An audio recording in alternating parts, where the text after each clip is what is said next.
Okay.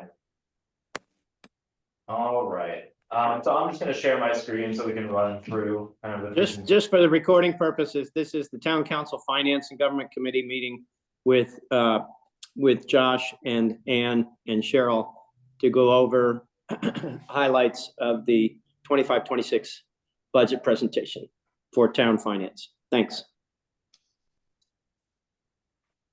No, she's still on. Oh, okay. Okay, so I will share my screen.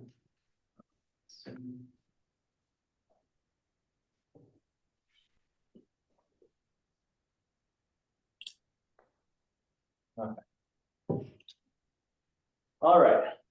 So these are kind of the highlights of general government and the changes that have taken place from FY25 to 26's budget request.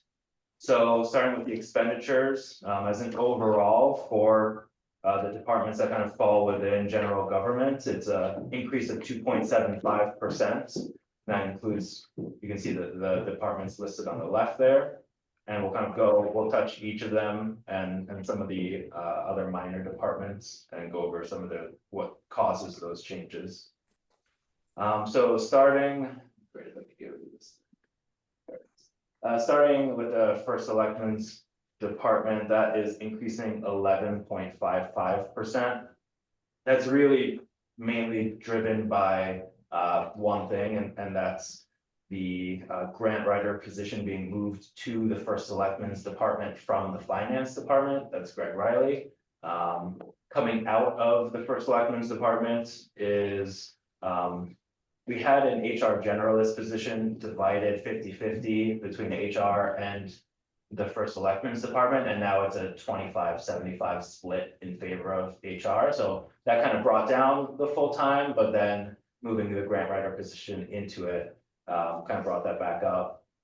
Salaries part-time has been reduced by $3,500 for it's a reduction to the project coordinator position, and economic development was reduced $6,000 just because of a number of initiatives during FY25 kind of completed, and the previous level of funding was no longer needed. Any questions on the first selectmen's department? No. Okay. So on to finance. Finance is a reduction of 2.67%. In finance, for full-time salary, there's an increase of 2%. That includes the removal of the grant writer position, as well as the addition of a purchasing agent position, and can kind of speak better to that. So it's a new position we're looking at in terms of centralizing our procurement process and also our risk management.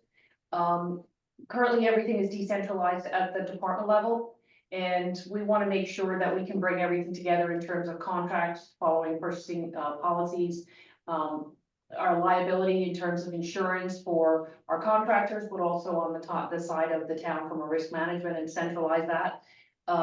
We also are implementing at some point, well, we're in the middle of it, a contracts module that we're doing so that we can track all our contracts, because right now everyone keeps them on an Excel spreadsheet, and we want to get some continuity together. So this position would oversee that whole process. And to offset some of that, we have a reduction of part-time salary by 34%, removal of the associate risk manager position, and reduction of the, well, I guess, total removal from finance of the project coordinator position. We also have a reduction of $13,000 in the professional services audit, just to reflect the actual costs that we've had in the past couple of years. And reduction in the banking and transaction fees by $6,000. And that's because we're kind of moving the banking fees out of finance as a catch-all and to the departments that actually see the revenues that kind of go against those fees. Just kind of get a better sense of, as a whole, what those fees and what those revenues kind of look like. Any questions? Josh, and Ann, you might have said something about this, and I'm trying to raise the volume on my machine, and for some reason I can't, but that project coordinator and associate of risk management, those two positions, they sound kind of important. Are they just being covered by somebody else in another area? Yeah, so we had someone, it was Tom Stadler, for those of you who know, who was working Yep. part-time.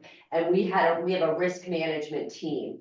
So, with Tom retiring and moving out and bringing in the new position, they're going to pick up part of Tom's position along with this team. So we're kind of rolling the responsibilities across the board.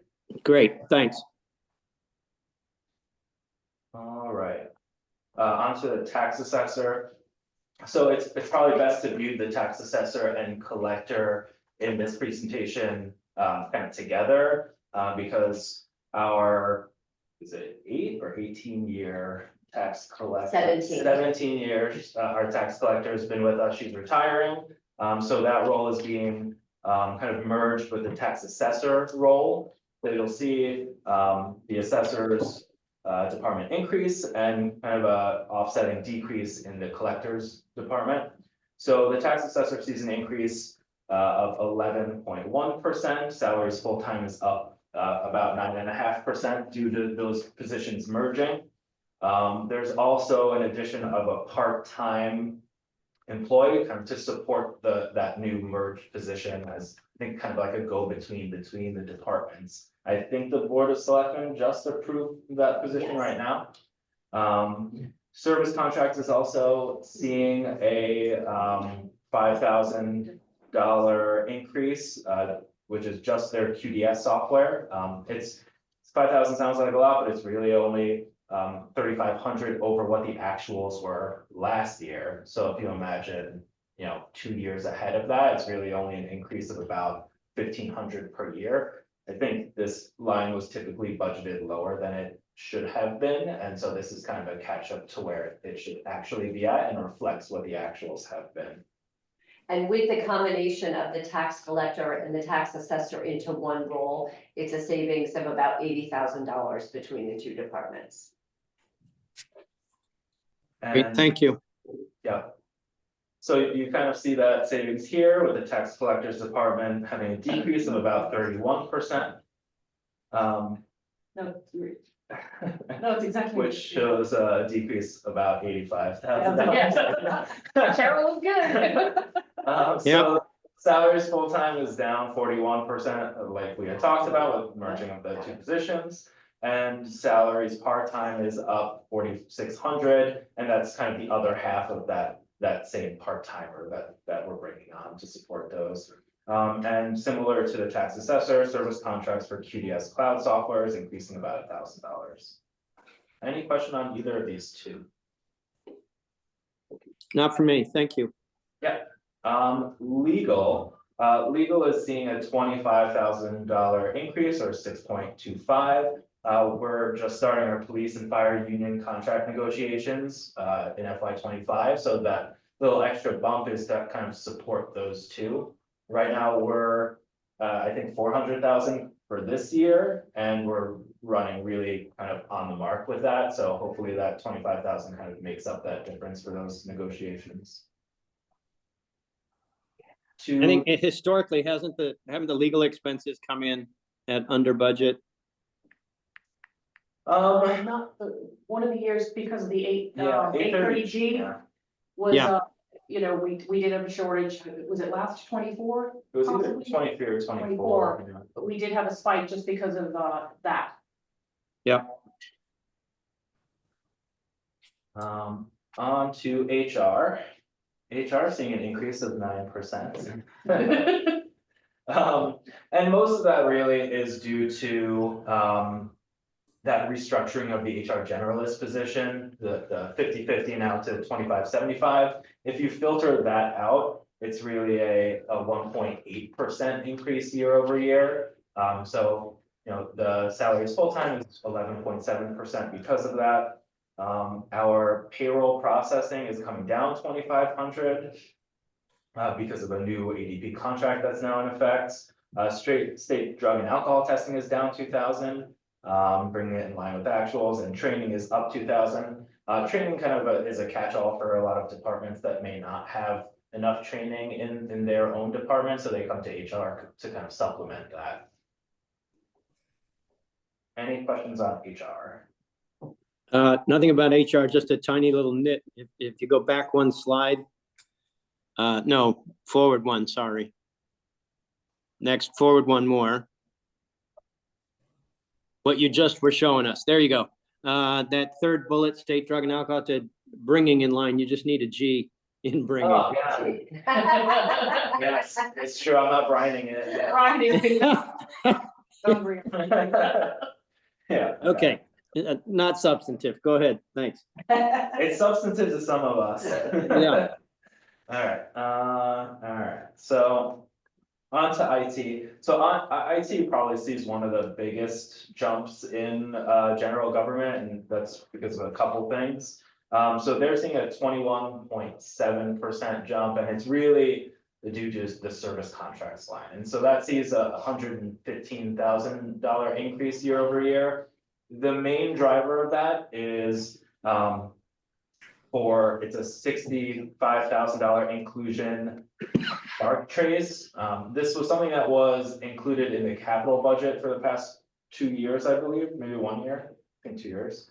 And it's a cybersecurity initiative that had software and hardware initially set up, and now it's kind of rolling into the operating budget. So that's why it's now being included. And this is something that we have to take part in because of liability insurance for cybersecurity reasons. Outside of that, the other increases in that 115,000, there are a couple 3-year contracts that came to an end and now are hopefully going year to year. So this rubric 3-year contract ended, and now that increases our contracts line by 26,000. Bitdefender is coming on for another 4,000. OpenGov is increasing year over year by 5,000, and there's some Microsoft licensing fees for virtual desktops that's increasing now by 18,000. So it's kind of, we went really contract by contract with IT to get a real sense of what their ask is and to make sure they're real numbers. And so while it's a big increase, these are all, I guess, vetted individual contracts that they need going forward. So just to follow up on what Josh had said there, just so you know why it's coming all at one time, when we introduce a new program or IT software, and there are 2-3-year contracts up front, they're capital expenditures at that point, because when you implement the hardware and the software at the same time, they can be capitalized because of the dollar amount of over a 3-year. But once that 3-year contract, and we start now going into the 1 year, they become operating expenditures. So these all happen to come at the same time, that now we have to move them into operating. So they move from capital to operating. Makes a lot of sense. So the only other real increase in IT is $3,000 bump in the training line. I guess it's $3,000, not as a bump, it's just $3,000 in their training line. It's to sign on for this initiative that I think it's training for all of the members that have, or all of the employees within the IT department that has like access to a 24/7 portal with lots of training and classes over a variety of different IT fields or studies, I suppose. And I think it's something that may be offered outside of the IT department as well to support other departments as well? Yeah, I mean, we have an IT person over in PD, so they will also use it. But what we were finding last year is a lot of these conferences were running us 1,000 to 3,000. And so this new platform we're going to try out, and hopefully will be a cost savings over time. Any questions on IT? It's that's one of those areas that we have to stay right up in front of. So over the long term, it really is an investment in protecting the town. Yeah, hopefully this year is kind of a one-time catch up with a lot of these contracts, and then Yeah. On to the town clerk. Town clerk's department is relatively flat at an increase of 0.5% or so. The same story kind of with town clerk and with registrar of voters is last year was a presidential election and this year is not. So they had a lot of increases last year due to that, and so a lot of those numbers come down. So their salaries part-time and part-time elections, those came down 7,000 and 2,000 respectively. Their outside contract service That goes to their software that they use, and then that's expected to increase about 2,000. Also because of the election, a reduction in postage and advertising fees, coming down 2,500 and 2,000. And their ballots line is actually a new line that we've created. Ballots used to be purchased both out of the registrar and the town clerk in their office supplies line, but we thought it kind of prudent to create a individual line titled ballots and kind of centralize where those are being paid out of. So you'll see a reduction, an offset in the town clerk's department by about 2,000 and in the registrar of voters by 11,000. So it nets out to really no increase in this. But there's, why that hasn't dropped year over year because it's no longer a presidential election. There's a lot of changes to how early voting and mail-in ballots now have to be provided to the voters. That mean they can't really lessen how many ballots they need to purchase every year, despite it not being a presidential election. Any questions on the town clerks? I have a quick one. Is the registrar of voters included in this area? So the next department is the registrar of voters. Okay, all right. And the registrar also sees a decrease of about 15,000. A lot of that's due to the presidential election. But some of those, so there are some increases because of the addition of early voting. So there are, I may not have changed my numbers here correctly, but there is a reduction in part-time salary office by 10,000. And a reduction in elections personnel by 13,000, as well as the ballots moving out. That's about 11,000. There's a small increase in meals and events because now with early voting, poll workers are there and need to be fed, obviously, during those hours. But outside of that,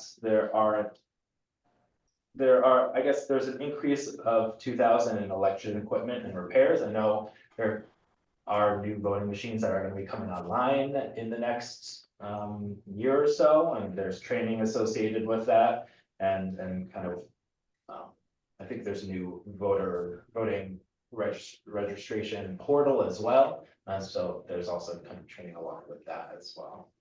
Any questions? I have a question. Yeah. Do the registrar of voters, do they get any grants from the state for equipment or anything like that? They do. I think they got 2 recently, one for early voting and one for. Oh, and I guess they both were for early voting. Yeah, they got 15,000 between the 2 grants, for the early voting mainly, an election. Great, that's helpful. And on to the building department. So the building department sees a decrease of 1.68%. This is due to the reduction in the salaries part-time line by 36,000. The building department and land use and health really have seen such a increase in efficiency and streamlining due to the integration of OpenGov and that kind of online permitting system that seems kind of universally loved. And because of that, it kind of cuts down on a lot of administrative work that needs to take place when a lot of it's now done just kind of automatically within the system. So because of that, a lot of kind of part-time lines can come down. Office supplies are also being reduced by 1,000, which just brings it in line with actuals. And voice and data is being increased by 1,000, and that's due to the addition of 2 iPads and service for them. That's going to be used by people going on site and doing inspections so they can access OpenGov in the field and kind of have a more, streamlined, integrated approach with that. It's kind of surprising to me that they don't already have that. So this is kind of, I guess, a step into a more digital and accessible process. Yeah. Any question on buildings? No. On to the other side, land use. Land use is seeing an increase of 2.49%.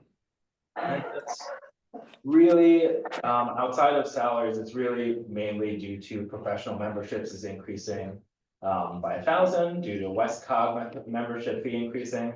Office supplies are being reduced by 1,000 to offset that, and it's hitting it with actuals prior year. And their voice and data line is kind of a correction, a 1-year correction to bring it in line with actuals. Building and land use have been separated out, and so it's kind of adjusting the kind of the breakdown of how those voice and data lines were separated out. Any questions on land use? Just a general question. Can you give me a just a quick rundown of what the land use department specifically does and who works there? Well, the employees there are Sarah Carey's the town planner, Kathleen Hollins, the inland wetlands director. There is Stephen Payne, who is what's his title? Zoning enforcement officer. Zoning enforcement officer, and then there's an admin, Lola, is the admin for that office. Okay. Thanks. I just had I was curious about who's covered there. Understand now. Thanks. Right, and the POCD took place through that department, and Yep. Board of Housing Commission, I guess, deals with that department as well. And the zoning board, yeah, You're right. P and Z.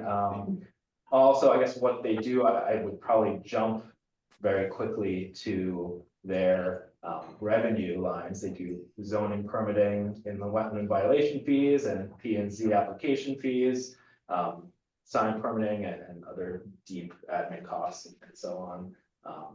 I mean, they're kind of centered around permitting and the use of land around in town.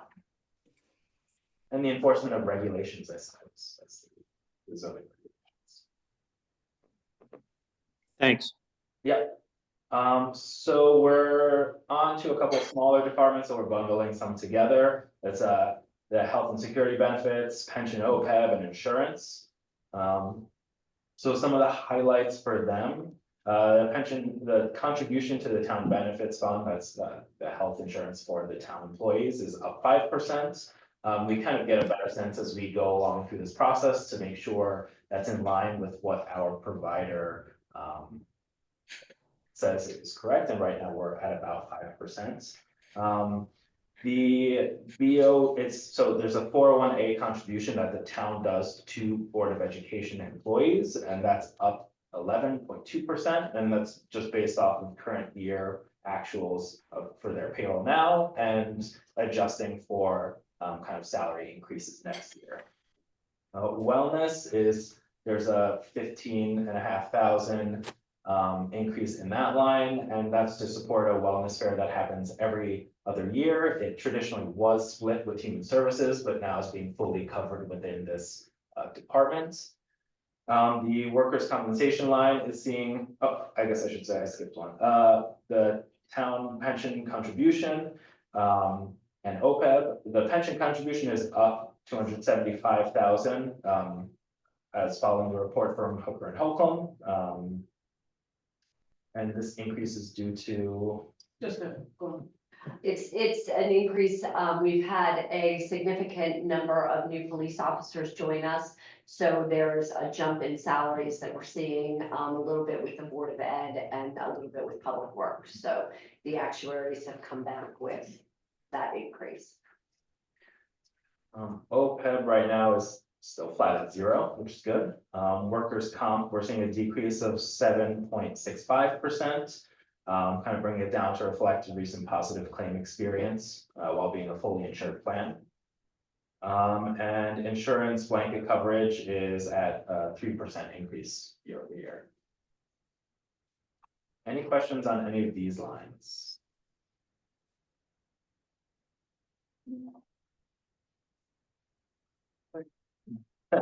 Onto parking.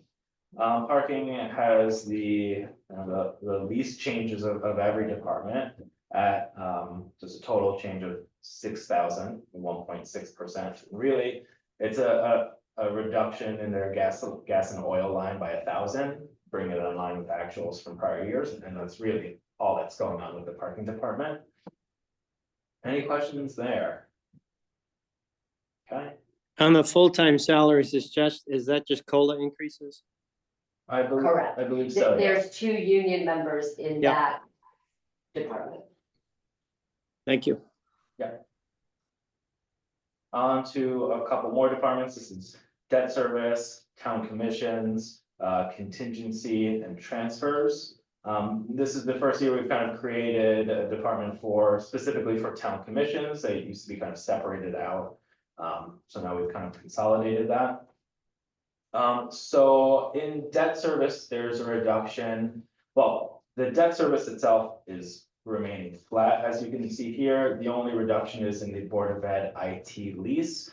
So previously we would sign a lease for Board of Ed technology, and then kind of pay that over 4 years. But now instead, we're going to be putting it within our bonded capital, since there'll be 2 benefits. We'll be getting access to the Board of Ed quicker to that money. So their timeline is always kind of racing against the school start dates, so they're going to be a lot quicker to ordering or have access to it, so when they can order and be ready for the next school year. And also we'll be getting better rates than we would when we're leasing it out, better interest rates rather. So on the town commissions line, there is kind of, I guess this is the first year of the utilities commission. It's an increase of 27,000 and a quarter. This is for a technology assessment for town network modeling, and kind of the hardware, software, the workstation behind that. The conservation commission is now getting brought into this. It's 11,000. That's kind of traditionally what they've been utilizing yearly. And what's not on this chart, but is a recent addition that will be brought on to the Board of Finance, is the Affordable Housing Commission. They're doing a feasibility assessment for other affordable housing sites, and that's an addition of $30,000 there. We have also in the contingency lines, we have kind of the base contingency for the town at 350,000. The salary contingency is currently at 341,000. That includes non-union employee COLAs, fire steps and COLAs, police steps and COLAs, since both of those contracts are not yet negotiated. Some of those increases are within the fire and police department now. We put a 2% number in their full-time lines, but we have kind of any remainders within this. Also in that is, we budget basically based on the day. So there's 261 budgeted days instead of 260. So that one extra day actually does amount to something. Outside of that, the volunteer tax abatement is at 80,000, which is a slight increase year over year, but it kind of brings it in line with where that trend is. And probably the biggest change you'll see is in the transfer line, the operating transfer. That's for tax supported capital. It's kind of treated as a transfer out. It typically was on the top line of transfers, but we've brought it down to just the operating transfer line and treating it kind of like just as another transfer. Right now, we're kind of in the process of analyzing various funds and fund balances and seeing where we can kind of offset that number, because it's 1.7. Last year, we were able to find enough offsets to bring it down to 380,000. So I know the boards and councils are kind of looking to see what, capital can be pared back, and then we're kind of on our end looking to see how we can utilize closed projects and fund balances from like extra duty and so on to bring that number back to kind of a more palatable number. Any questions on these? How do I understand as a layman the concept of an operating transfer of $1.7 million? Does that increase the town budget? Does it have no impact? I'm just trying to. No, it does increase it. Yeah, Yeah. yeah. And as you said, right now mostly capital items It's that are going to be only- tax supported? It's only tax supported capital items. Okay, all right. And Yeah. as the budget process Right, continues right. and the year continues, that number could come down. It definitely can, yeah. Yeah, And okay. The Board of Finance will be looking at all of this tonight, right? Right, yeah. Right, They'll- right. yeah, supported what can actually get done. If, you're not gonna be able to get it done in the next year, 18 months, then why do you need it now versus put it into next year's request when you'll actually be getting it done? So it's looking at every project requested. Thank you. On to the revenue side of things. So there is some revenue in general government. Finance department sees a revenue decrease of 4.6%. The main drivers in that are the interest on investments. That was $2 million this year, and we've been advised by the treasurer to bring it to 1.8 million. I know on Thursday, he's going to be giving a presentation, hopefully, to kind of explain the methodologies that he took. I know he kind of averages 3 forecasting methods to get there. So we're kind of following his lead.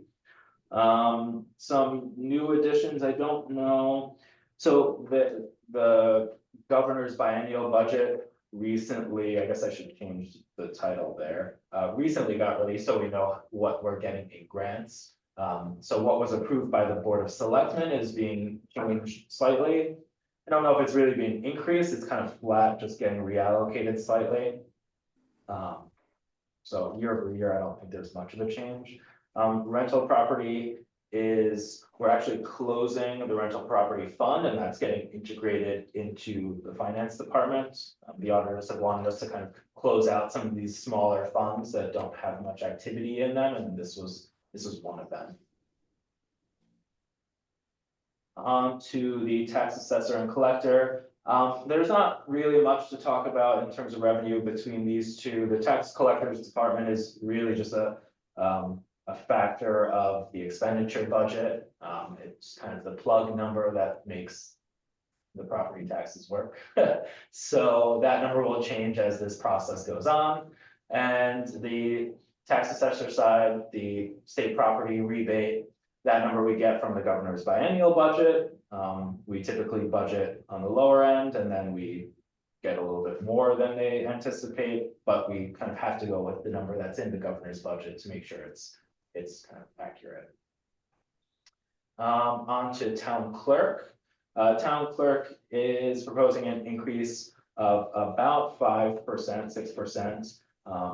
We've been performing well with conveyance fees recently, and she sees it prudent to increase the revenues by about $100,000 there.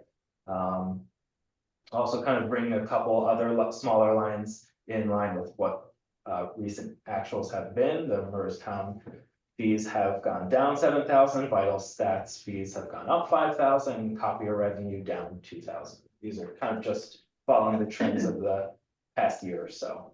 Can you just quickly review what MERS town GF fees are again? I'm having a senior moment. Yeah, they're the filing fees in the town clerk's office for various, the different filings that they're requesting, mortgages being, one of the major ones. Okay, So, we get $2, they may get $4, whatever the case. So it's a required filing that they have to make on a quarterly basis. But this is our version, this is our portion of the income, less, what's sent to the state. oh, okay, thank you. Okay. Liquor licenses, look, that's really low. Well, they're up. I've been renting, we were renting a house in Naples for several weeks. And I heard a story about a restaurant in town here that does not have a full liquor license because the price of getting a full liquor license beyond beer and wine would cost them $200,000. Yeah, that's the difference between the state and the town. So they have to get a liquor license to start from the state, and then there's the town fee also. Our fees are much lower than the state fees. Wow. But we do, on a side notice, we do get about $800 minor on what's called the NIPS program, the little bottles that are sold at a liquor store. We actually get a portion of that money back from the state to the tune of $800. It's remarkable. These are such tiny numbers for Yeah. such a big industry and big part of the entertainment value in town. Can you guys remind me how the conveyance fees are used? Are they split into buckets for, what purposes are they, what are they funding ultimately? It's straight what, and again, the conveyance fee is a calculation of what the state gets versus what the town gets to hold on to. So it's that calculation. So what you see here is the portion that we're allowed to keep based on the state. I can't think of the numbers offhand, but I think the study last year, or the year before, was that in all our state fees that we have to send up between town clerk building and some of the other permits, and we send up about $12 to $13 million a year on what we send up to them. So this is just our portion, and we just put it into two places. Okay.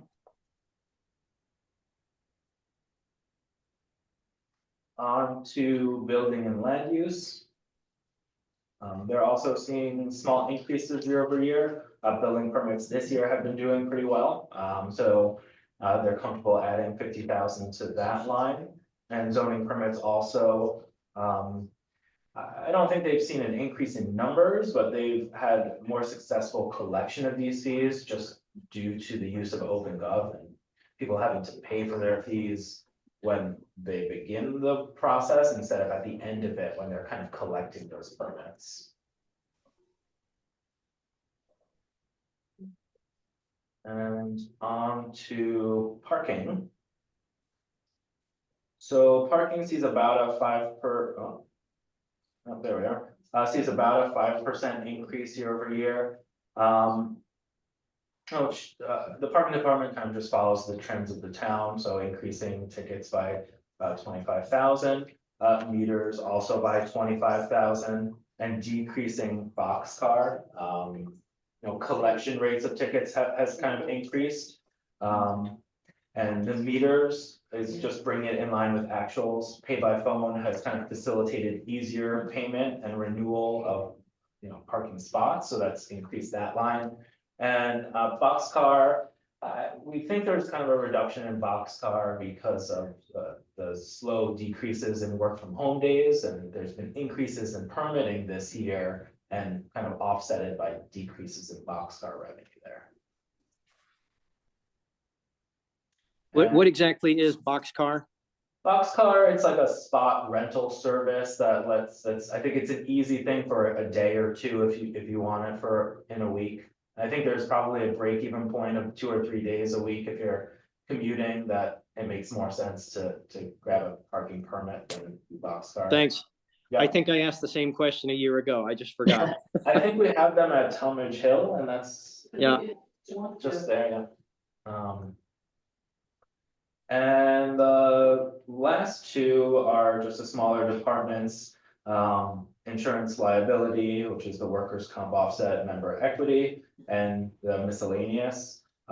So for workers' comp offset, it's being reduced by 60,000, really because it's not a number that we should be budgeting. So we're kind of just bringing that back down and seeing what actually comes back from that. I think it's being offset in the department that sees the workers' comp expenses and not being seen here instead. Right, some of those departments have it in their OT. So the reimbursement for a staff member being out, we're putting it against that OT line or the salary line to offset their increased expenses. And the other one is kind of a big number. It's the operating transfer in. That is currently a reduction of 2.7 million.